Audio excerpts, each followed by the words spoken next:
12 जनवरी 2020 का दिन था। शहर की सभी सड़कें बंद थी। सवारियां का आना जाना, यहाँ तक कि कोई पत्ता भी सड़क पर नहीं हिल रहा था। चारों ओर एक अजीब सा सन्नाटा पसरा हुआ था।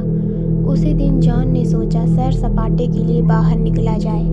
मन में विचार किया दोस्त से मिलाऊंगा। जॉन ने सूट बूट पहना और घर बंद करके निकल पड़ा। वह शहर की खबरों से अनजान था। जब वह सड़क पर चल रहा था, उसने एक लड़की को रोते हुए देखा। पास गया, रोने का कारण पूछा। सुनो, तुम कौन हो और यहाँ क्यों रो रही हो? कोई जवाब नहीं आया। जॉन लगातार पूछ रहा था, पर वह रोए जा रही थी। जॉन ने चारों ओर नजरें घुमाई। सड़क पर कोई नहीं था। उसे आश्चर्य हुआ, पूरी सड़क वीरान नजर आ रही थी। जॉन ने अपने आप को संभाला और फिर उस लड़की से सवाल किया, देखो, तुम्हें कोई परेशानी हो तो मुझे बताओ, शायद मैं तुम्हारे लिए कुछ कर पाऊँ। लड़की ने एक खत जॉन की ओर बढ़ा दिया और फिर रोने लगी। जॉन ने खत लिया पर उसे पढ़ा नहीं। उसे बस उस लड़की की चिंता हो रही थी कि वह रो क्यों रही है। उसने लड़की को अपने साथ चलने को कहा। लड़की जोर से चीख पड़ी और भागने लगी। जॉन को लगा इसकी मानसिक हालत ठीक नहीं, इसीलिए ऐसा कर रही है। जॉन ने उसकी मदद करने की ठान ली। वह भी उसके पीछे भागने लगा।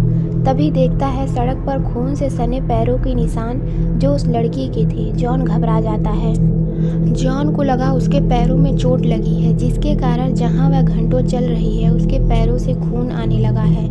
लड़की भागे जा रही थी, छुप जाती थी, लेकिन वह आगे बढ़ना बंद नहीं कर सकती थी। वह उसे फिर से खोजने नहीं दे सकती थी। जॉन अब तक बहुत थक चुका था और वह हाँफने लगा था। तभी वो खत उसकी जेब से सड़क पर गिर गया। जॉन को ध्यान आया, ये खत तो उसी लड़की का है। लड़की उसकी आंखों से ओझल हो चुकी थी। जॉन ने झट से वो खत खोला। खत पढ़कर उसके पैरों तले जैसे जमीन खिसक गई।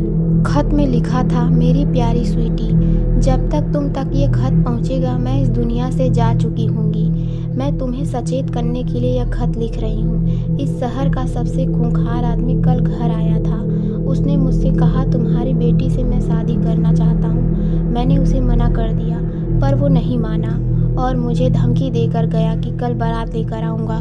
इसलिए कल मैंने तुम्हें अपने दोस्त के घर ही रुकने को कहा, ताकि मैं यहाँ सब ठीक कर सकूँ, तुम्हें सबकी नज़र से बचा सकूँ। अगले दिन वो फिर आया और उसने तुम्हें ना पाकर मेरे गले पर चाकू रख दिया।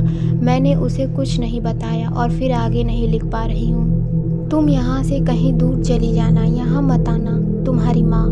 खत पूरा खून से सना हुआ था और यह खत 400 साल पुराना था और वो लड़की स्वीटी थी। जॉन कुछ समझ नहीं पा रहा था। कुछ साल पहले की कहानी इस प्रकार है। स्वीटी को जब खत मिला था वो अपने दोस्त के घर पर थी। खत पढ़कर उससे रहा नहीं गया और वह सीधा अपने घर पहुंची, जहां हर जगह खून ही खून बिखरा हुआ था। उसने आवाज़ लगाई, माँ, माँ।